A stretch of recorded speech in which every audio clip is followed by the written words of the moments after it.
Hello friend, hi, this is your guide. Welcome to UPSC perseverance. आज हम यहाँ पे विजन एस का डेली करंट अफेयर डिस्कस करेंगे। 30 मई का, 2020 मई का और 30 तारीख का यहाँ पे ये करंट अफेयर है। सो हम स्टार्ट करते हैं, देखते हैं हमको मतलब क्या टॉपिक डिस्कस करना है। ये सिटी गैस डिस्ट्रीब्यूशन के बारे में फर्स्ट टॉपिक है। उसके बाद में लोकसभा स्पीकर ने यहाँ पे डीकमीशन यहाँ पे ये किया है, नॉमिनेट्स किए 15 एमपीज को। उसके बाद में making MNREGA worksheet pandemic safe के बारे में यहाँ पे दिया है। नेक्स्ट टॉपिक है नीति आयोग ने यहाँ पे नीति आयोग के जो सीईओ है उन्होंने सजेस्ट किया है कुछ स्टेप्स इंडिया को एक्सपोर्ट कॉम्पिटिटिव बनाने के लिए। उसके बाद में ट्रैकिंग सस्टेनेबल डेवलपमेंट 7 के बारे में है यहाँ पे टॉपिक। उसके बाद में कुछ यहाँ पे न्यूज़ वगैरह हैं वो डिस्कस करेंगे हम। ये बहुत इंपॉर्टेंट है आपके अपकमिंग यूपीएससी प्रीलिम्स के लिए। सो आप डेली इसको मतलब देखिए, मैं इस चैनल पर यहाँ पे ये डिस्कस करता हूँ daily. City gas distribution CGD network will soon cover the 72% of the countries population. मतलब ये कवर करेगा 72% ऑफ द पॉपुलेशन को। अब 2019 में यहाँ पे ministry of Petroleum and Natural Gas ने यहाँ पे ये जो कमेंट्स किया था, मतलब फॉर द 10th CGD जो सिटी गैस डिस्ट्रीब्यूशन है, after it's completion of the 70% of the countries population, and ये कवर करेगा एरिया 52.73% करेगा अंडर द CGD।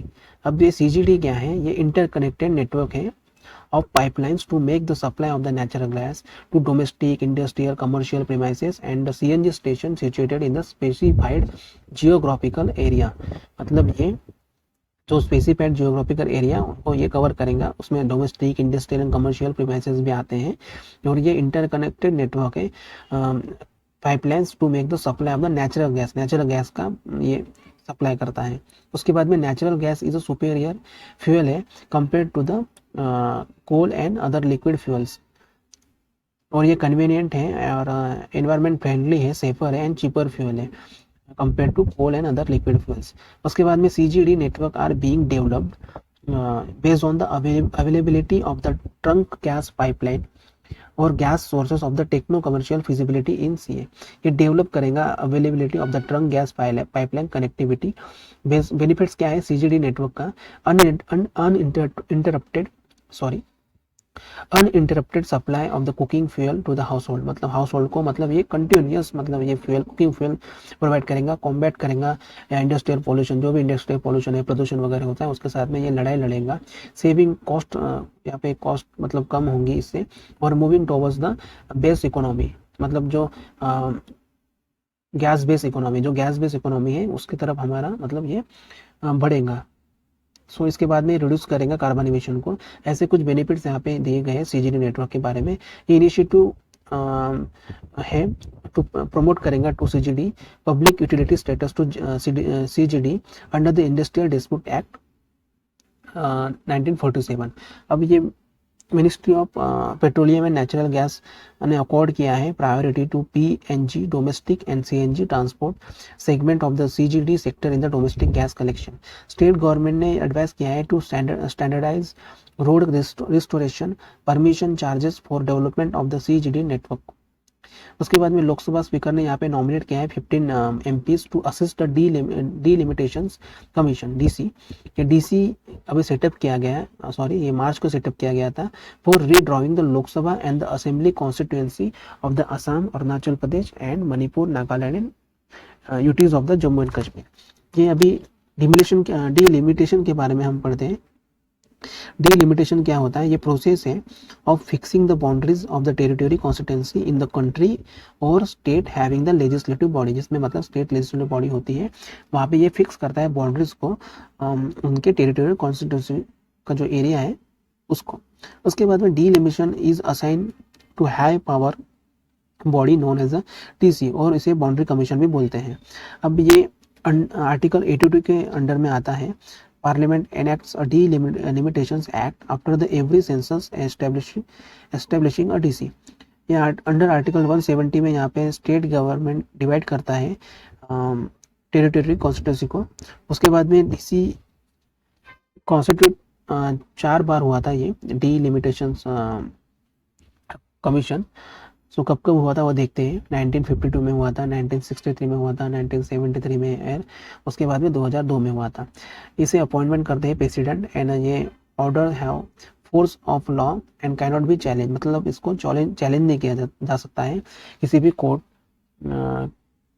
में, किसी भी कोर्ट में इसको चैलेंज नहीं किया जा सकता है। कंपोजिशन क्या होता है, 3 मेंबर होते हैं इसमें, each respect to the state and duties, हर एक स्टेट में, एंड सर्व करता है इसको रिटायर्ड जज of the Supreme Court as a chairperson.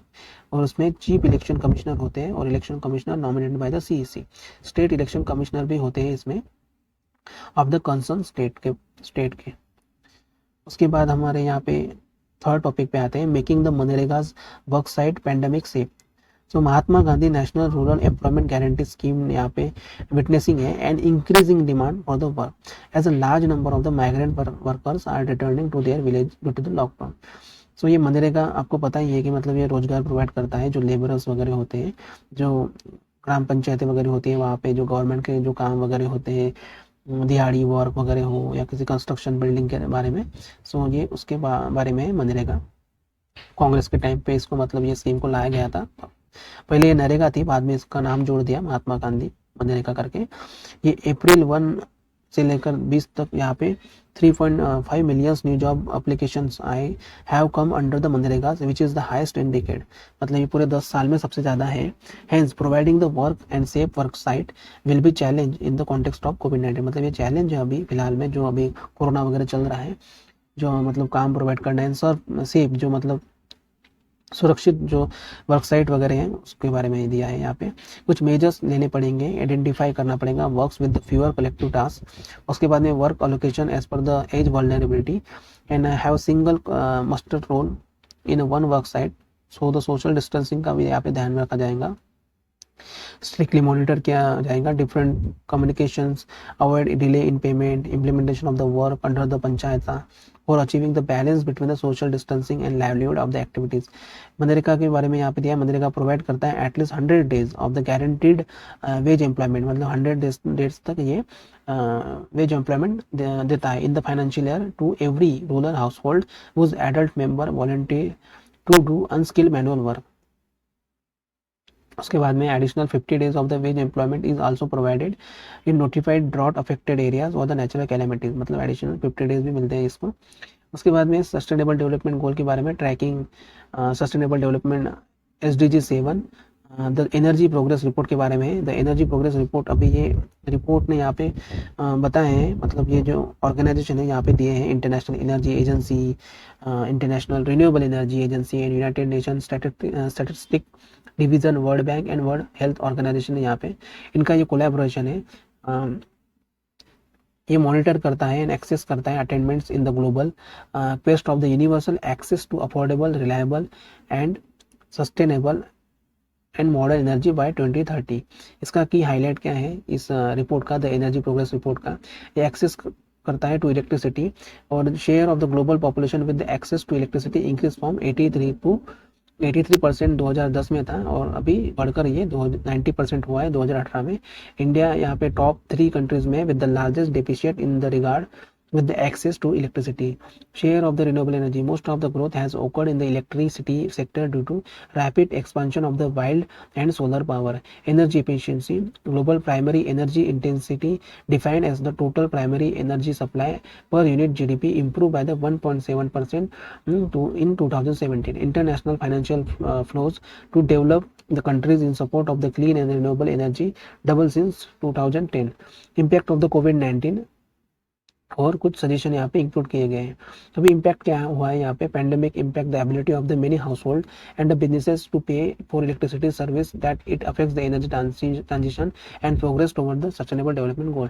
कुछ सजेशन दिए गए हैं यहाँ पे, integrated electrification strategy, innovation in technology and business model, policy और the universal access to clean cooking fuels, उसके बारे में है। तो ये ध्यान में रखना रिपोर्ट के, ये जो रिपोर्ट थी। उसके बाद हम यहाँ पे जो टॉपिक दिया है उसके बाद बारे में पढ़ते, कुछ न्यूज़ में थी। GDP data release by the national statistical office NSO के बारे में है। अभी जीडीपी ने यहाँ पे ग्रोथ दिखाया है 2019-20 में यहाँ पे 4.2% का, विच इज 11 ईयर्स लो, मतलब ये 11 साल में सबसे छोटी, मतलब बहुत ही कम है हुई है। 6.1 एक्सपेंशन था या था यहाँ पे 2018-19 में। Growth in per capita income in real terms was 3.1% 2019-20 में, जो 4.8 थी 2018-19 में। अब फिस्कल डिफिसिट वाइडन हुआ है यहाँ पे 4.59% ऑफ द जीडीपी 2019-20 में, हायर है देन द एस्टिमेट 3.8, जो एस्टिमेट किया गया था 3.8 से, उससे बढ़कर अभी ये 4.59 हो गया है। So NSO under ministry of statistic and programme implementation के अंडर में आता है ये एनएसओ, ध्यान में रखना, नेशनल स्टैटिस्टिकल ऑफिस। ये रिस्पॉन्सिबल है for conduct the large scale sample survey in the diverse field of all India basis. उसके बाद में हम हमारे नेक्स्ट टॉपिक पे आते हैं, नेशनल करियर सर्विस के बारे में, एनसीएस के बारे में पढ़ते हैं। Ministry of Labour and employment ने यहाँ पे के अंडर में ये काम करता है, national career services. Under the NCS project has started free online career skill training in partnership with TCS Ion for the registered job seeker. NCS is one-stop solution that provide the wide array employment and career related services to the citizen of the India. ये launch किया गया था Ministry of Labour and Employment as a mission mode project in 2015 में किया था। Invest India के बारे में पढ़ते हैं। अभी रिसेंटली इन्वेस्ट इंडिया ने यहाँ पे virtual panel discussion for the global investor with the focus of emerging trends and opportunity in the electronic system design and manufacture sector के बारे में यहाँ पे भी न्यूज़ में था। ये इन्वेस्ट इंडिया ये National Investment Promotion and Facilitation Agency है, वो हेल्प करता है investor looking for the investment opportunity and option in India.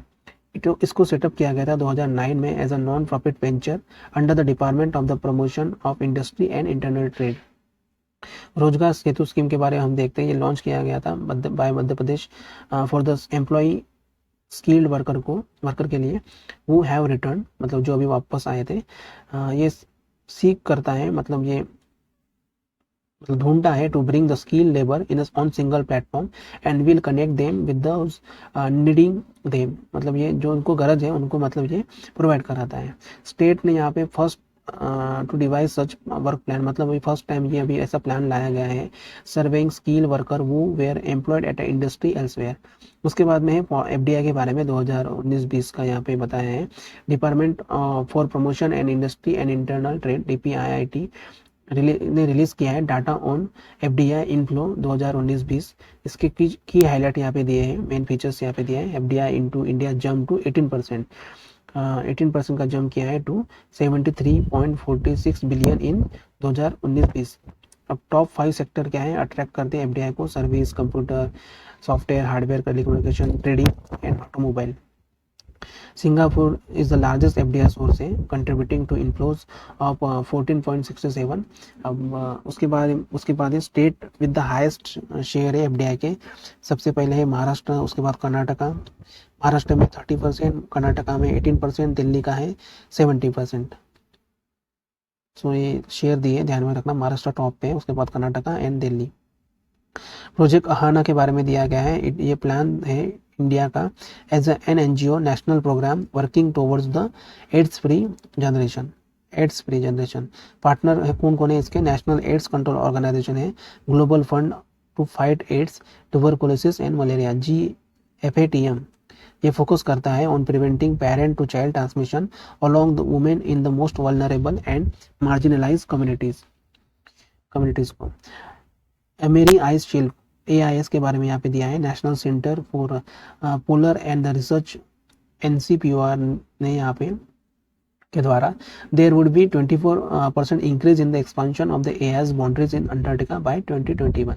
अब AIS is one of the largest glacier drainage basin in the world है, ये located है east coast of the Antarctica. और AIS dynamics and mass balance help in the understanding changes in the global climate scenario.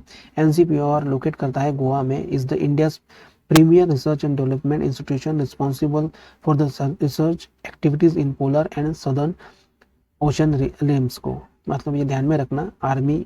Amery ice shield के बारे में। सो ये 30 मई का हमने डिस्कस किया है यहाँ पे।